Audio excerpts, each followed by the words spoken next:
요새 뉴스에서 그린란드 이야기가 자주 나오던데요. 세계에서 가장 큰 섬이에요. 면적의 80%가 빙하라고 하는데요.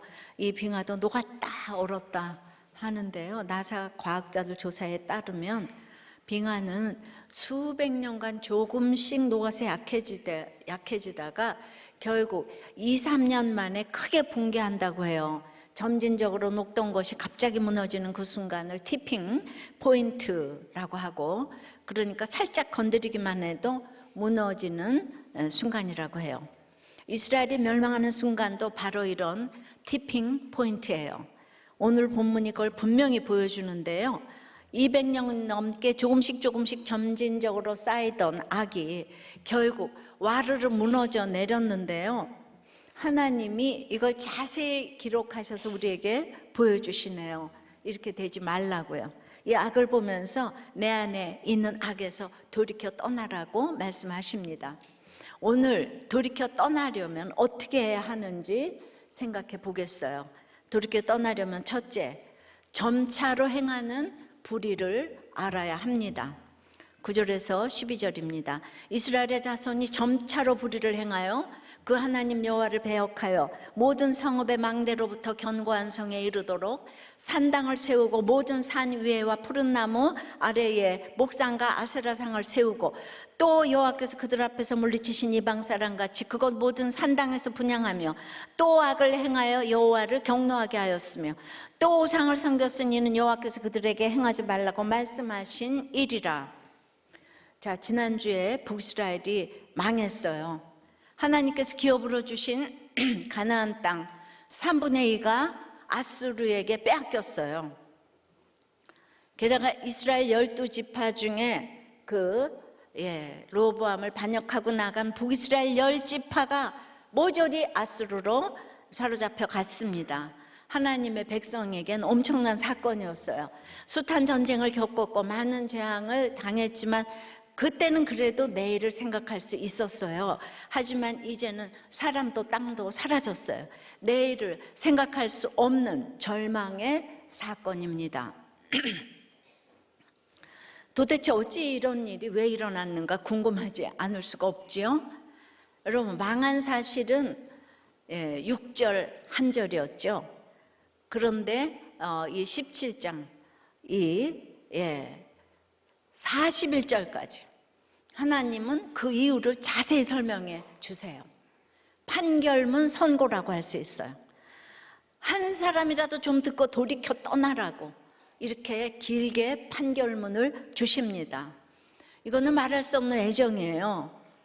우리가 그 한 사람 되기를 바라요. 우리 주님도 망한 이유를 길게 반복해서 말씀하셨으니까 우리도 이런 건 똑같은 얘기인데 쓱 지나버려가 아니고 우리도 길게 반복해서 들어야 합니다. 성경의 1.1획은 하나도 허술한 게 하나도 없어요. 그래서 이제 똑같은 말이지만은 쓱 지나갈 수가 없습니다. 방금 읽은 9절부터 12절은 한 문장이에요. 9절부터 보면 불의를 행하여 배역하여 산당을 세우고 목상과 아세라상을 세우고 산당에서 분향하며 경노하게 하였으며 우상을 섬겼으니 문장이 안 끝나요.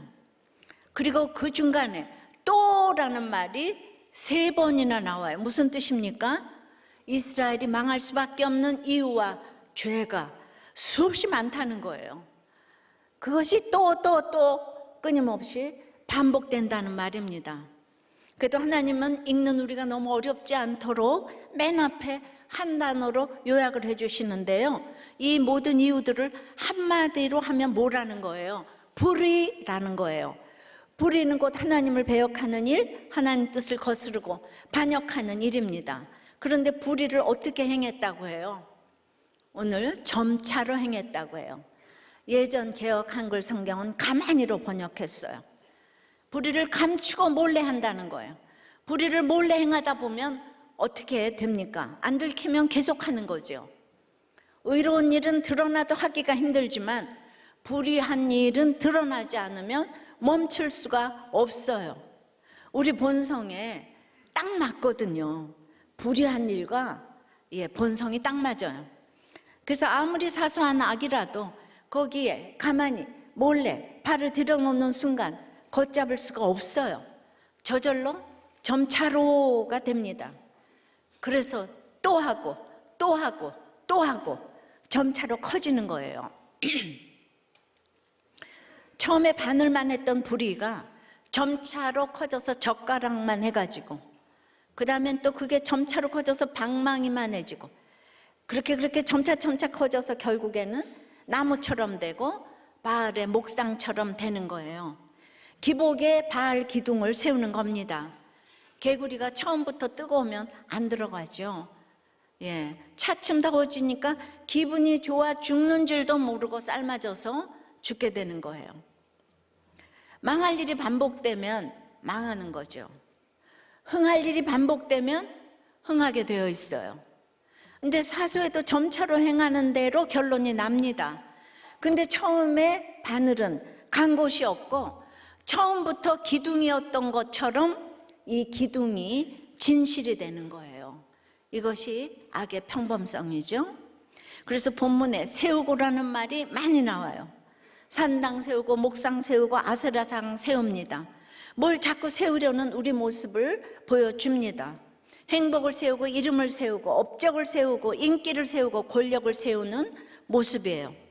바벨탑을 높이 쌓아서 이름을 내려는 우리의 기복적인 욕심입니다. 그러니 하나님을 떠나 그런 바벨탑만 높이 쌓는 이 세상 이방 사람이 너무 대단해 보여요. 그래서 11절 말씀처럼 하나님 백성이 이방 사람 같이 합니다. 하나님의 말씀을 따라야 하는데 이방 사람 따라하는 거예요. 하나님을 믿지 않고 대적하는 사람처럼 산당 세우고 목상 세우고 그렇게 온갖 우상들을 세우고 또 세웁니다. 우상의 종이 되어서 그 앞에서 분향하고 섬기는 거예요. 하나님께서 이걸 가만 놔두실 수 있겠습니까? 이방 사람이 우상 섬기면 물리치면 그만이죠. 그런데 하나님 백성이 이방 사람 같이 하니까 문제예요. 하나님이 경노하십니다. 내 새끼가 잘못하는 건 봐줄 수가 없는 거예요. 우린 다 하나님의 내 새끼거든요. 그래서 이미 수도 없이 하지 말라고 들판에도 기록하시고 선지자를 계속 보내셔서 말씀하셨어요. 그래도 이 이스라엘이 듣지를 않아요. 그래서 멸망의 사건이 왔다는 거예요. 오늘 이 말씀을 우리에게 주시는 건 우리가 이렇게 점차로 행하는 불의에서 돌이켜 떠나라는 뜻입니다. 돌이켜 떠나기 위해서 가장 먼저 해야 할 일이 바로 내가 점차로 행하는 불의를 인식하는 거예요. 내가 몰래 반복해서 저지르는 불의한 일이 무엇인지 알아야 돼요. 나를 직면해야 돼요. 불의를 행하는 건 남이 아니고 나예요. 내 속에 불의를 행하는 것, 그것도 점차로 행하는 내 자신을 인식해야 돼요. 특별히 오늘 본문을 통해 봐야 할 불의는요, 뭘 자꾸 몰래 세우고 또 세우는 불의예요. 안 걸리니까 반복해서 점차로 크게 저지르고 있는 각종 죄악을 깨달아야 돼요. 남에게 큰 피해 주는 것도 아닌데 뭘 그래? 이 정도는 괜찮은 거 아니야? 사람들 다 그러잖아. 저쪽은 더해. 다 마찬가지야. 어디서 많이 듣던 소리 아니에요? 이런 게 바로 이방 사람 같이 산당에 분향하는 거예요. 요즘 우리 사회는 정말로 남탓 전쟁 중입니다. 명백한 잘못이 있어도 아주 교묘하게 상대방 탓을 하면서 책임을 피해요. 힘 있는 기관들이 전부 다 같은 편이 돼요. 한 목소리를 내니까 막을 자가 없어요. 이젠 아주 대놓고 협박을 이제 하는 거죠. 고향 사람이 한 편이 돼요. 한 목소리를 내니까 다른 소리를 낼 수가 없겠더라고요. 어제 큐티 본문 예수님이 고향에서 다른 목소리를 내니까 대접을 못 받고 도리어 그들이 낭떠러지로 밀어서 죽이려고 하잖아요. 예수님을. 저는 이제 부모님, 양쪽 부모님 고향이 다 북한이라서 이 문제가 그렇게까지 심각하지 않았어요. 사실 저는 남한 땅에 고향도 없고, 그리고 그 여러분들보다 훨씬 더 무시받는 38 딸아지 아닙니까? 그런데 고향에 있는 분들이 이 조그만 땅덩어리에서 왜 그러십니까? 이해할 수가 없어요. 그런데 그래도 이해가 좀 된 게, 그러니까 이북에서 내려왔으니까 저는 걸릴 친척들이 별로 없잖아요. 근데 이 고향 사람들은 내가 무슨 말 하면 외숙모 무슨 친척 6천 8천들이 이해타산에 걸리는 사람들이 있으니까 할 말을 못 하는 거라. 그래서 내 고향이 이제 최고인 거예요. 그래서 이 기가 막힌 문제를 우리의 광주, 대구 성도님들이 이 문제를 해결하는 본이 되어 주실 줄 믿습니다. 그래서 교회를 개척했어요. 근데 처음부터 북이스라엘이 불의를 행했겠습니까? 우리가 힘이 없을 때는 얼마나 조심하면서 몰래 행했겠어요. 근데 그게 안 걸리니까 점차로 불의가 커져서 이젠 본인들도 감당할 수 없는 규모가 되었어요. 이젠 돌이킬 수가 없어요. 그냥 그동안에 바늘에서 기둥까지 되기에 이제 걸려 있는 것과 사람이 너무 많은 거예요. 이젠 같이 죽어야 돼. 누구도 여기서 바른 말을 할 수가 없어. 불나방처럼 돌진하는가 아니면 죽는가, 이거밖에 없어요.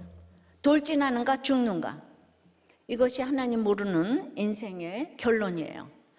주님은 우리가 이런 세상 방식 따르는 걸 너무너무 싫어하셔서 오늘 격노하세요. 근데 바알 기둥, 기복 기둥 세우고 숭배하는데 격노하세요. 왜냐면요, 주님은 우리 자신을 성전의 기둥으로 세웠기 때문이에요. 계시록 3장 12절에요. 이기는 자는 내 하나님 성전의 기둥이 되게 하리니 그가 결코 다시 나가지 아니하리라. 이 기둥은 자신이 높아지는 기둥이 아니에요. 오히려 성전을 떠받치고 있는 기둥이에요. 무거운 무게를 쥐고 있는 십자가 기둥이에요. 그게 무엇이에요? 가정을 세우고 교회를 세우고 나라를 세우는 기둥이에요. 내가 점차로 행하고 있는 불의를 회개하고 나를 부르신 사명의 자리를 잘 지키며 내 역할에 순종하는 것이 내가 하나님이 세우신 기둥으로 서는 길입니다. 이것이 돌이켜 떠나는 비결, 그래서 살아나는 비결입니다. 적용 질문이에요. 요즘 제일 부러운 이방사랑 같은 일은 무엇입니까? 어떤 바알 기둥을 세우고 싶습니까? 오늘 인정하고 고백해야 할 내가 점차로 행하고 있는 불의는 무엇입니까? 내가 하나님의 성전 기둥인 것을 믿습니까? 점차로 행하는 불의는 대단한 게 아니에요. 남자들은 차에 대한 로망이 있잖아요. 그래서 전에 차가 지금 차와 똑같은 차였고 아직 할부가 남아있는데 하이브리드가 아니라고 수천만 원짜리 차를 팔아버리고 지금 차로 바꿔서 돈을 많이 날렸대요. 그리고 이제 지금 차로 1년 동안 일을 하는데 그게 이제 공구와 자재를 한꺼번에 싣지 못해가지고 그냥 사자마자 매일 후회를 하고 있다는 거예요. 그래서 이러다 안 되겠다 싶어서 큰 차를 또 계약을 했대요. 근데 이제 돈이 받쳐주면 모르겠는데 일도 없고 현상 유지도 못하는 주제예요. 차를 바꾼다는 것이 사치라고 생각을 하면서도 아니 그 운반비 들어가고 현장에서 철수하려면 몇 번을 왔다 갔다 해야 되는데 근데 이거를 왜 한 달 전에는 생각을 못하는 거예요. 저지르고 나서 계약을 지금 했다는 거잖아요. 목장에 물어보면 책망받을 게 뻔해서 목장에 묻지도 않고 진행했습니다. 그 혼자 끙끙 앓고 있는 거예요. 그리고 이제 그러니까 사무실도 창고로도 이사를 하고 집도 줄여서 이사하려고 부동산에 모두 내놓았대요. 근데 차는 왜 바꾸는 거예요?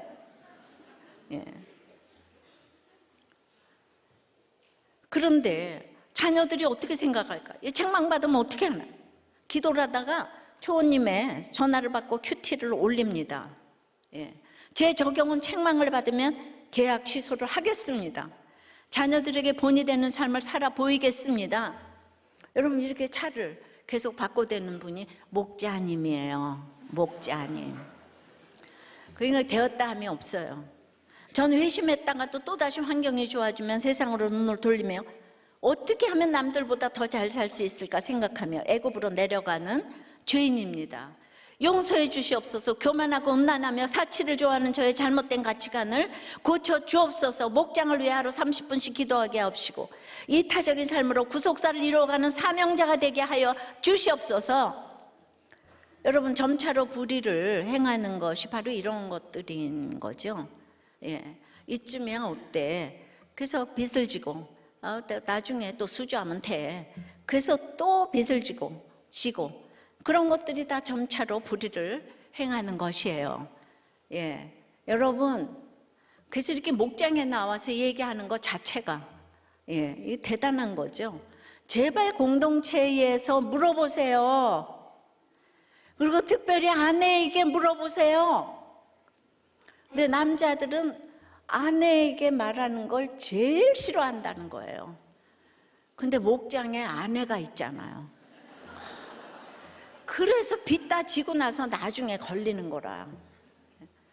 그래도 지금이라도 늦었지만 오픈하시기 바래요.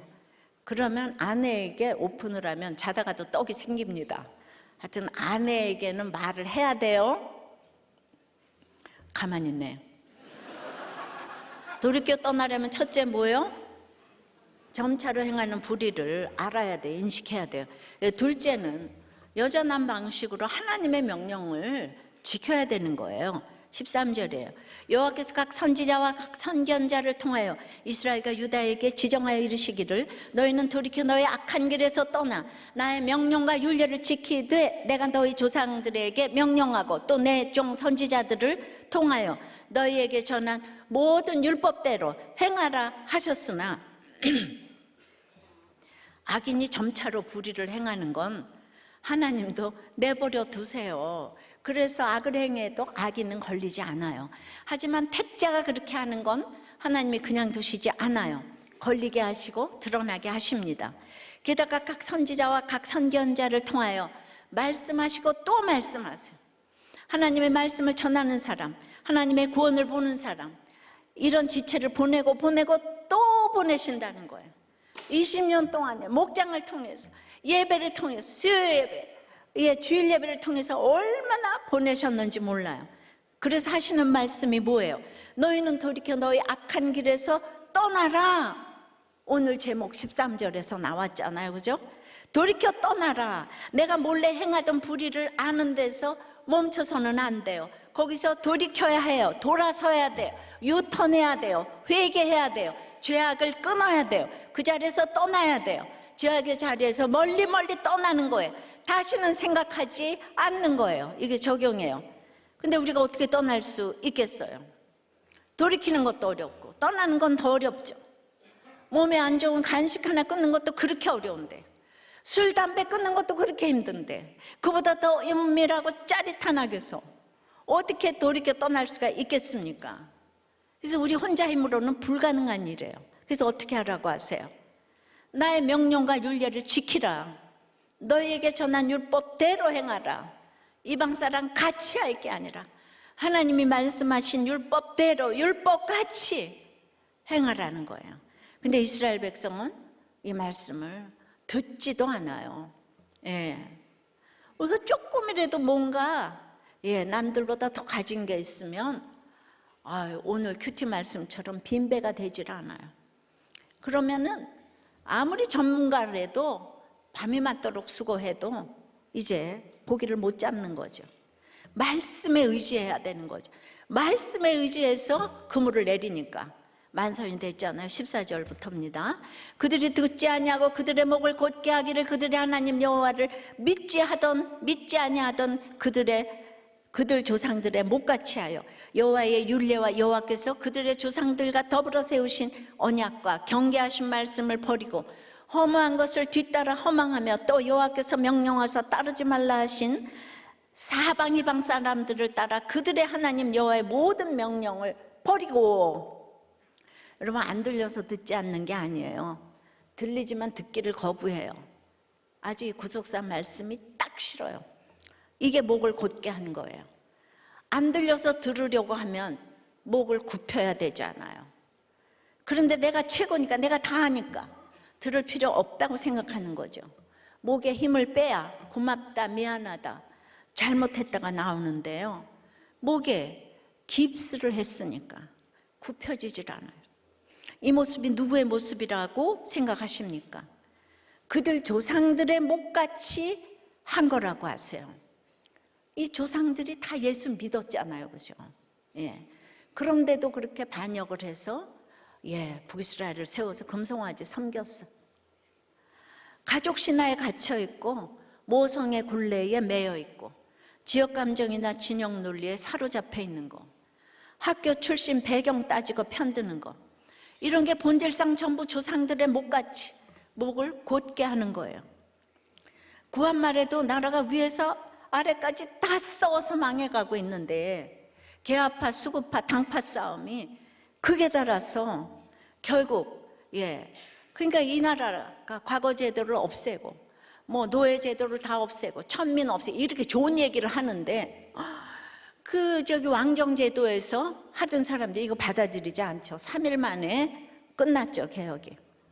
그러니까 근데 그 싸움이 극에 달해. 그러니까 결국 한쪽 말을 들어야 되는데 그게 안 되는 거예요. 결국 자기 권세 지키기 위해서 이완용이 나라를 팔아먹었잖아요. 순식간에 일본의 나라를 내주었어요. 그러니까 나라보다도 자기 권세가 최고예요. 그러니까 그때는 이 5,000년 내려오는 당파 싸움이 안 되니까, 이게 누구도 해결할 수가 없으니까 일본이 우리를 밟아준 거죠. 그래서 구속사가, 그래서 우리가 양반 뭐 이렇게 이제 7,000반이 다 없어졌어요. 그러니까 그냥 너무 안 되니까 제3이 와서, 제3의 세력이 와서 밟아주는 거, 이게 구속사예요. 지금도 전 세계가 우리나라의 이 이상한 상황을 불구경하듯이 보면서 얼마나 라이벌 의식을 갖고 있는 나라가 많겠어요. 그러고는 속으로 미소를 띠겠죠. 그들이 우리 망하는 것이 뭐가 애통하겠습니까? 일본이 문제가 아니고 우리끼리 그렇게 싸우기에, 징그럽게 싸우기에, 나라가 망해도 내 권세, 내 아이가 중요한 게 인생이에요. 이건 사실 우리 인생의 한계들이죠. 우리 힘으로 넘지 못하는 한계예요. 그러면 한계를 인정하고 미안해할 줄 알아야 하는데, 우리는 그냥 내 고향, 내 식구, 내 새끼가 최고니까 한계조차 인정해주고 응원해주고 격려해주는 시대를 살지 않으면 안 돼요. 위로를 해줘야지 뭐 이렇게. 그래서 어떻습니까? 아니 내가 이런 걸 뭘 어쩌라고. 뻔뻔해져요. 이게 하나님 없는 인권 우상의 끝입니다. 그래서 말씀을 듣지 않는 것은 물론 나아가 이미 받은 언약도 버리고 조금 들었던 말씀도 버립니다. 약속의 말씀을 거부하고 멸시하고 미워하는 거예요. 그게 나랑 무슨 상관인데? 아유, 당신이나 잘 믿어. 이러는 거죠. 그러니까 내 자식의 한계, 내 사람의 한계는 무조건 인정해주고 객관적으로 못 보는 거예요. 그러니까 이렇게 싸우는 거예요. 근데 이렇게 다 명령을 버리면요, 하나님의 명령을 버리고 내 식구밖에 모르는데 그러면은 자유롭게 되겠어요? 더 행복해질까요? 아니죠. 오늘 말씀 따라 허무한 것을 따라 허망해진다고 해요. 끼케야 바람 같은 것들, 수증기처럼 잠시 있다가 사라질 것들을 쫓아가다가 스스로 바람처럼 수증기처럼 허무한 존재가 된다는 말이에요. 그러면 결국 좀 덜 허무해 보이는 이방 사람을 따라가는 거예요. 그러다가 더 망해지고 또 다른 이방 사람 찾아서 방황하고 악순환이 이어질 뿐이에요. 그러다 결국 하나님의 모든 명령을 다 버리게 되는 거예요. 남은 것이 하나도 없게 됩니다. 이 허무의 고리에서 우리가 어떻게 벗어날 수 있겠습니까? 하나님의 명령을 지키는 것밖에 없어요. 하나님의 말씀을 듣고 그대로 행하는 것뿐이에요. 말씀의 검이 내 삶에 들어와 나를 올가맨 이 허무의 고리, 허망의 사슬을 끊어주어야만 내 인생의 허망함이 끝나는 거예요. 하나님의 명령을 지키는 거, 하나님의 말씀을 듣고 행하는 것은 곧 큐티하는 거예요. 근데 우리가 참 이름에 갇힐 때가 많아요. 다나 단어 하나에 걸려서 더 중요한 걸 놓칠 때가 있죠. 큐티도 그래요. 큐티라는 이름에 갇혀서 큐티가 다냐? 이러죠. 어떤 프로그램 방법론이라고 생각하는 거예요. 그래서 우리도 이름을 좀 새로 만들까 생각했지만은 그래도 익숙한 단어를 쓰는 유익이 크기 때문에 그대로 썼는데요. 우리가 큐티라고 하는 것은 어떤 특정한 행위가 아니고요. 날마다 정해진 본문, 성경 본문을 질문하며 구속사적으로 묵상하고 적용하는 거예요. 옳고 그름이 아니에요. 말씀대로 사는 거예요. 신앙의 본질이에요. 그래서 큐티가 우리 신앙생활의 전부인 거예요. 심플 앤 딥인 거예요. 그런데 왜 우리가 큐티가 힘들까 생각해 보면 내 생각이 아직 많아요. 내가 옳다는 이 굉장한 고정관념이 남아있는 거죠. 그러니까 오늘 말씀대로 듣지 않으니까 믿지 않고, 믿지 않으니까 목이 곧은 거예요. 이게 좀 깨져야 하는데요. 깨지게 하기 위해서 때마다 고난이 오는 거예요. 내 곧은 목이 좀 숙여지라고. 세상 좋아도 마음 좀 멈추고 주님의 말씀을 좋아할 수밖에 없는 상황이 생기게 하시는 거예요. 말씀이 좋아져야 하나님 명령을 지키죠. 그래야 죄에서 돌이켜 떠날 수가 있는 거예요. 그러니 오직 나를 말씀 앞에 앉혀두기 위해서 내 옆에 있는 사람이 수고하고 상황과 환경도 수고하고 사건도 수고하는 거예요. 이게 구속사예요. 세상에 가득한 갈등과 다툼 가운데 누가 최후의 승자가 되겠어요? 우리는 최근에 북이스라엘에 스가랴, 살룸, 무나엠, 베가 왕 등 그들이 6개월, 한 달, 10년 계속 세상 권력을 잡는 게 승리가 아닌 걸 보았어요. 그건 정말 험한 거더라고요. 오늘의 승자가 내일의 패자가 되는 거예요. 그런데 오늘 큐티 본문처럼 예수님은 목수였고 시몬은 어부인데 목수가 어부 보고 깊은 곳에 그물을 던지래요. 이 잘난 사람이 어떻게 목수 말을 듣겠어요? 내가 전문가인데 말이야. 근데 시몬이 말씀에 의지하여 내가 그물을 내리리이다. 아침에 큐티까지 하느라고 온 거 쓰느라고 내가 8시까지 이렇게 그냥 붙들고 앉아서 제가 이렇게 큐티하는 본을 보이니까 여러분도 날마다 큐티하면서 그날의 말씀을 하나님께 물어보시라고요. 그런데 그렇게 전문가가 순종 안 하죠. 진짜 승리는 곧았던 목이 숙여져서 하나님의 말씀 앞에 서는 거예요. 그러려면 오늘 말씀처럼 빈배가 되는 게 축복인 거죠. 빈배가 돼야 베드로가 만선이 돼도 주여 나는 죄인입니다, 나를 떠나소서 하잖아요. 그러니까 만선이 되는 게 인생의 목적이 아니란 말이죠. 그래서 성경을 찾는 사람, 하나님의 말씀에 귀를 기울이는 사람만이 진정한 승자요 택자입니다. 하여튼 이 난리가 구원의 사건이 되기를 기도해요. 우리나라 살려주시기를 기도합니다. 이번 명절에 가족들 만나서 곧은 목을 내려놓으시고 잘 들어주시고 잘 섬기시고 해석해 주시고 여러분 살아난 간증하고 오세요. 그러면 가장 좋은 때에 하나님께서 우리 가정에 돌이켜 떠나는 구원을 베풀어 주실 줄을 믿습니다. 적용 질문이에요. 가족신화, 모성애 굴레, 지역감정, 진영 논리 등 아직 떠나지 못하고 따르고 있는 한계는 무엇입니까? 여러분의 목은 곧습니까? 구부러졌습니까? 곧은 목이 구부러지게 한 사건이 있었습니까? 하나님의 말씀과 세상의 허무한 것 중 무엇을 더 따르고 있습니까? 어렸을 때부터 이렇게 아이들이 질문을 하고 계속 하루에 미착부터 취학, 청소년, 청년, 장년 이렇게 생각을 하는 훈련이 이게 얼마나 대단한 훈련이겠습니까? 그 생각하는 거예요. 그냥 읽는 게 아니고 한번 생각해 보는 거예요. 내 목 곧 굳은가, 나는 어디서 못 떠나고 있는가 생각을 하고 그 써놓으면 이게 어마어마한 기록이 되고 또 자녀들에게 줄 유산이 되고 목장 얘기를 좀 하면은요, 이분이 이제 말씀이 안 들리는 거예요. 예, 그러니까 교회를 이제 억지로 왔다 갔다 하려니까 힘들었는데, 올해 시작하면서 새로운 마음으로 교회를 갔는데 말씀이 들렸대요. 붙어만 있으면 된다더니, 아, 오늘인가? 아, 나에게도 이 말씀이 들리는구나. 이거는요, 학벌하고 전혀 상관이 없어요. 아, 들리는구나. 물론 나오면서 다 까먹었다. 그래도 이 들렸다는 거. 예. 맨날 비판의 시각을 가지고 보다가, 예. 그래서 돌아보면 매주 왜 이렇게 화가 나는지, 목장 오는 게 힘들었는데, 그래도 힘들어도 오면 편안한 게 있더라. 택자가 돼서 그러죠. 그래서 붙어만 있으면 수지 맞는다고 하죠. 예. 근데 이제 이런 분들을 모시고 가는 게 목장이잖아요. 예. 한 목원이 올해 이제 목장이 다 새로 개편이 됐어요.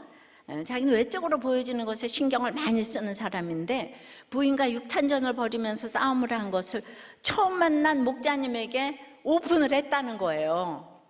그랬더니 목자님이 눈물을 흘리셔서 당황했대요.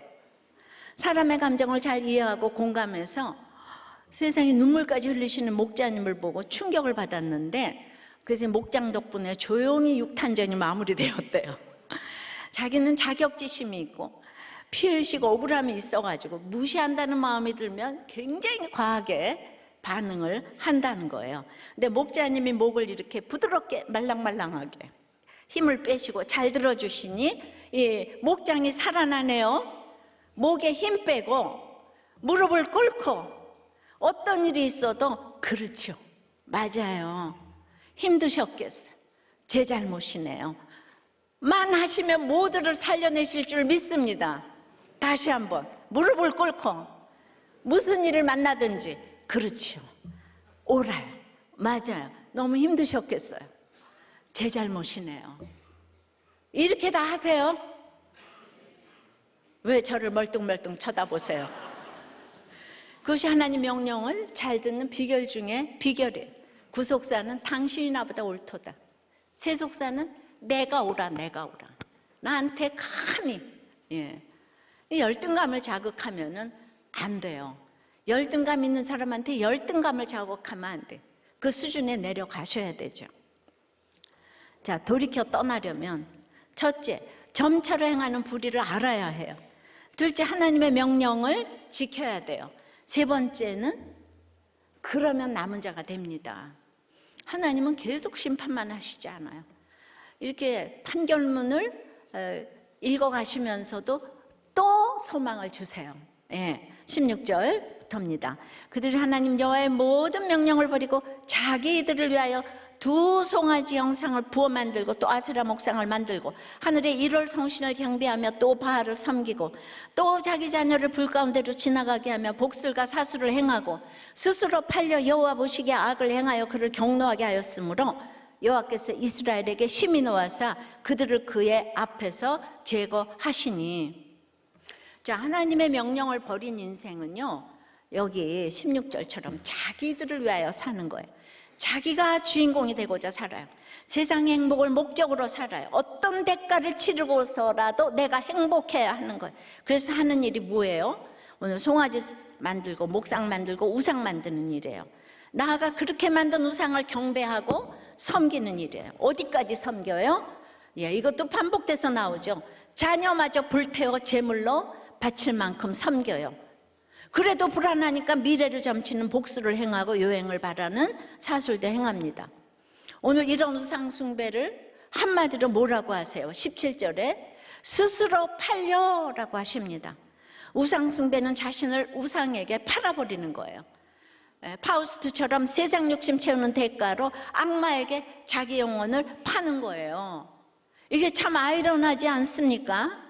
자기를 위해 시작한 일인데 결국 스스로 파는 일로 끝나요. 자기가 행복해지려고 한 일인데 자기가 오히려 이 세상의 종이 되고 마는 거예요. 그래서 이것은 여호와 보시기에 악을 행하는 일이에요. 하나님을 경노케 하는 죄악이에요. 왜죠? 내가 하나님 것인데, 하나님의 자녀인데 내 멋대로 세상의 나를 팔아버리는 거잖아요. 하나님의 것을 도둑질하는 죄악이에요. 그러니 하나님께서 화가 나시지 않겠어요? 그냥 노하신 게 아니고 심히 노하셨다고 해요. 여러분, 얼마나 하나님이 속상하셨으면 이렇게 표현을 하시겠어요. 그래서 이제는 그냥 우리 북이스라엘 209년, 210년 동안 계속 여호와께서 보시기에 악을 행하고 이렇게 참다가 망한 거예요. 오늘은 그 앞에서 제거하세요. 가나안 땅에서 뽑혀서 아수르 땅으로 멀리 사로잡혀 갔어요. 뭐라고 해도 영원히 이어질 거라고 생각했던 이스라엘이 완전히 제거됐어요. 북이스라엘이 BC 722년에 완전히 멸망했어요. 결국 이들이 아수르에 의해서 빗자루 엮듯이 엮여져서 너무도 비참하게 노예로 모조리 끌려갔다는 거 아니에요? 이 10지파가. 그래서 운 좋게 끌려가지 않은 사람도 그때부터 나라 없는 서름으로 살아야 하는데 끌려가지 않으면 또 뭐가 좋겠어요? 나라가 없으면 예배를 못 드린다고 했잖아요. 근데 이게 다 내 얘기가 아니에요. 그죠? 심각하게 생각하고, 그래서 날마다 이 말씀에 모든 답이 다 있는 거예요. 그러나 하나님의 은사와 부르심에는 후회하심이 없어요. 하나님께서 이스라엘을 선택하시고 복을 주실 때 이걸 모르셨겠어요? 이들이 그 은사를 가지고 점차로 불의를 행하다가 심판받아 제거되리라는 걸 모르셨겠습니까? 하나님은 이미 다 하셨어요. 아시면서도 택하셨어요. 부르시고 은사를 주셨어요. 왜죠? 하나님의 뜻은 의인 찾아 구원하시는 게 아니라 모든 죄인을 구원하시는 것이기 때문이에요.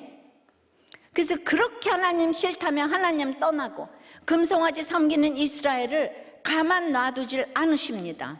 계속 말씀하시고 계속 징계하시고 결국에는 그 앞에서 제거하시기까지 하는 거예요. 그런데 전부 다 제거하시는 게 아니고요. 왜냐하면 멸망이 목적이 아니거든요. 구원이 목적이거든요. 그래서 심판하시고 제거하시는 순간에도 어떻게 하십니까? 18절에요. 그의 앞에서 제거하시니 오직 다 같이 유다 지파 외에는 남은 자가 없으니라. 다 제거된 것 같은 상황에서 무엇을 두세요? 오직 남은 자가 있게 하세요. 남았더라인 거예요. 흉년이 와서 다 없어질 것 같은 환경에서도 남은 것 하나 있게 하시잖아요. 그래서 그 하나를 가지고 놀라운 구원을 이루어 가시잖아요. 이게 구속사예요.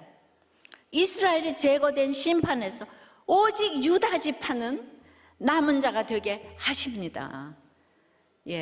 그럼 유다는 정신을 또 차려야 되지만 오늘은 남은 자만 보십시다. 이 유다 지파는 왜 남은 자가 되게 하셨어요? 착해서요? 여러분, 이스라엘의 마지막 호세아는요, 이 남유다의 아하스보다 훨씬 착했어요. 아시죠? 나았다니까요.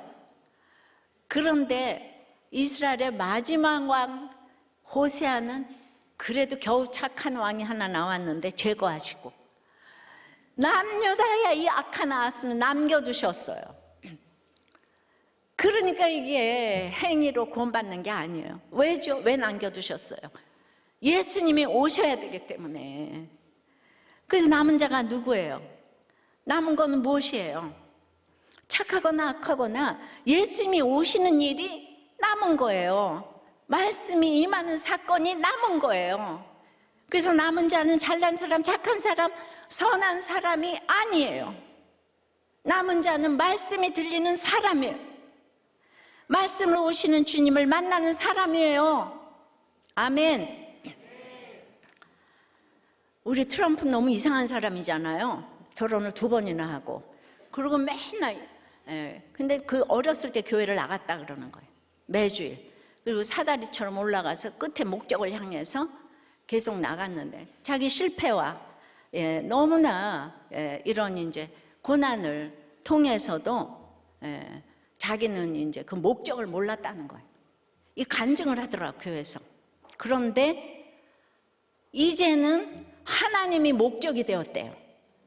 그 입으로 그렇게 얘기하시더라고요. 왜냐하면 이래도 저래도 이래도 안 되니까 이 딱 권총이 지나가게 해가지고 이 마지막 하나님의 그걸 들었어요. 죽었다가 살아났지 않아요? 다른 거 다 떠나서 그냥 미국에는 남성 여성만 있다. 이거 하나만 하느라고도 존재 가치가 증명이 됐다고 생각해요. 이제 그러므로 내 뜻대로 살던 인생의 방향을 이제 하나님께로 바꾸면 내가 바로 오직 남은 그 한 사람이 되는 거예요. 트럼프가 이상해도 마지막에 내가 주님을 영접하면, 내가 하나님이 목적이 되면 이거 하나님께서 남은 자 되게 하시는 줄 믿어요. 그렇지만 우리는 옛날에 트럼프가 이상했어.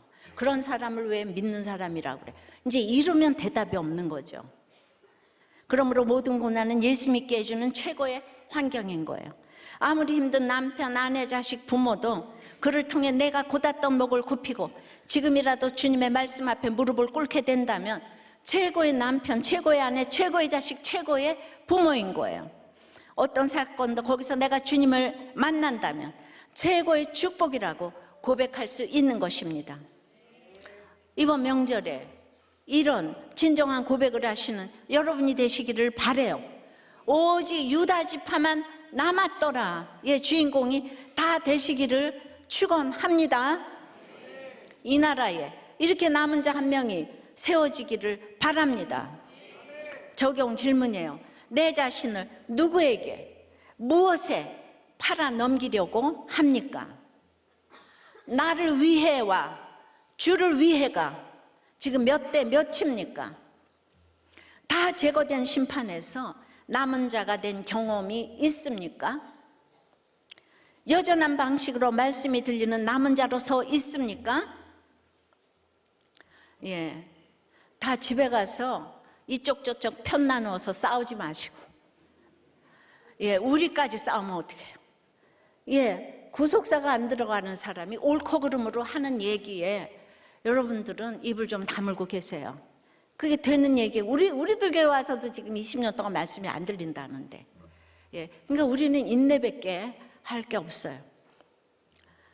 우리 이 초원님은 큰아이하고 저 이제 둘째 아이가, 큰아이는 외국에서 7년, 둘째는 4년간 외국에서 지냈어요. 근데 둘 다 모두 외국에서 잘 지냈고 계속 공부하기를 원했지만 이제 파견 기간이 끝날 때 아이들을 강제로 데려왔대요. 결국 아이들은 이곳에서 힘든 학창 시절을 보냈고 나도 적응하는 아이들을 보며 힘이 들었다는 거예요. 근데 최근 직장의 선후배 자녀들 혼사를 다니고 있는데 많은 아이들이 외국에서 일을 하고 사는 경우가 많아 영어 결혼식을 올리는 모습을 보게 되는데 그 모습을 보면서 슬그머니 지난 결정을 후회하는 마음이 조금 올라왔다 그러셔요. 사실 이 아이들을 데리고 와서 한바탕 전쟁을 치르고 가족 모두 우리들 교회에서 잘 정착해서 아이들부터 모두가 목자로 섬기는 은혜를 주셨는데 갑자기 그 아수르를 부러워하고 두려워하는 마음이 올라왔다는 거예요. 목사님 말씀을 통해서 아수르 왕이 두렵고 그 세상적으로 잘 나가는 것이 부러워서 그 아수르 제단도 가져오고 하나님 앞에서 자리를 바꾸는 그 아하스 같은 마음이 아직도 내 안에 굳게 자리 잡고 있는 것을 보고 회개했다고. 그러니까 그런 마음을 얼마든지 가지지만 이렇게 목장에서 나누는 거죠. 나누면서 우리가 말씀을 지키는 거지. 행위로 내가 그냥 도덕과 윤리적으로 사는 게 그게 이제 명령을 지키는 게 아닌 거죠. 그러니까 이런 얘기를 이렇게 나누시는 거. 그래서 내가 세상 욕심이 여전한 것 같아 회개가 된다고. 이분은 아주 고위직에 계셔요. 그리고 아주 엘리트셔요. 그런데 이분이 미국에서 애들을 데리고 오는 이거 적용은 굉장히 힘든 거예요. 근데 그렇게 적용을 잘 보여주셨기 때문에 아이들이 와서 다 우리들 교회에서 목자를 했다고 생각해요. 아빠가 앞 다르고 겉 다르고 속 다르고 이러면 안 될 텐데 진짜 이렇게 목자를 하시면서 이렇게 바빠도 지금 목자의 초음까지 하고 계시잖아요. 이 똑똑한 아이들이 교회 오기가 참 쉽지가 않아요. 근데 그렇게 왔기 때문에 저는 최고의 결정을 하셨다고 생각합니다. 영어보다 구속사의 언어가 최고의 언어이고요. 그 언어는 시간이 걸려도 만국 공통어인 줄 믿습니다. 길고 짧은 건 대봐야 돼요. 그래서 우리는 목장에서 무슨 일을 만나든지 말씀 안에서 안 되는 우리 모습을 늘 나누고, 어렸을 때부터 목장에서 나누니까 아이들이 간접 경험을 하잖아요, 그죠? 좋은 얘기만 듣지 않잖아요. 늘 안 되는 그 얘기를 하니까 지금 놀랍게 우리 다음 세대가 너무 부흥을 하고 있잖아요. 그러니까 남의 힘든 얘기를 어렸을 때부터 듣는 게 이게 이제 이렇게 습관이 돼야지. 이게 얼마나 나중에 학교 생활하고 회사 생활을 하는데 도움이 되겠습니까? 힘든 얘기를 드러내는 훈련이. 좋기만 한 게 아니에요. 근데 이거는 예배는 좋기만 해서 은혜 받아서만 드리는 게 아니잖아요. 예배는 그냥 우리의 첫째 되는 임무인 거예요. 그래서 싫어도 큐티하고 묵상하고 찬양하고 그다음에 생각해보고 그 구속사적으로 나를 직면하고, 그리고 그 친구들의 나눔을 통해서 얼마나 내가 형편없는지를 또 깨닫고, 그리고 내가 얼마나 듣기 싫어하는지 교만해가지고 내가 왜 저 찌질한 얘기를 듣고 있지? 이러면서 자기의 교만을 보고, 이것이 남은 자가 되는 비결인 줄 믿습니다. 그래서 말씀에 의지해서 그물을 내리면 결과적으로는 만선이 되는 줄 믿습니다. 하나님은 우리에게 만선이 되시기를 원해요. 또 만선을 고기를 많이 주셔도 베드로는 내가 죄인입니다 이렇게 고백하잖아요, 그죠? 그러니까 이런 믿음의 수준이 다 다르기 때문에 그때마다 목장에서는 거기에 맞게 이렇게 이제 그렇게 공감을 해주셔야 되는 거예요. 말씀을 맺어요. 돌이켜 떠나려면 첫째로 아까 뭐라 그랬죠? 점차로 행하는 불의를 알아야 되는 거예요. 그걸 알려면 하나님의 명령을 들어야 되는 거죠. 믿어야 되는 거죠. 우리가 목이 고든데, 그래서 하나님의 명령을 듣고 믿고 그 지켜야 되는 거예요. 그러면 다 잡혀가는 가운데서도 남은 자가 되게 하십니다. 우리 모두 남은 자가 되시는 여러분들 되실 줄 믿습니다.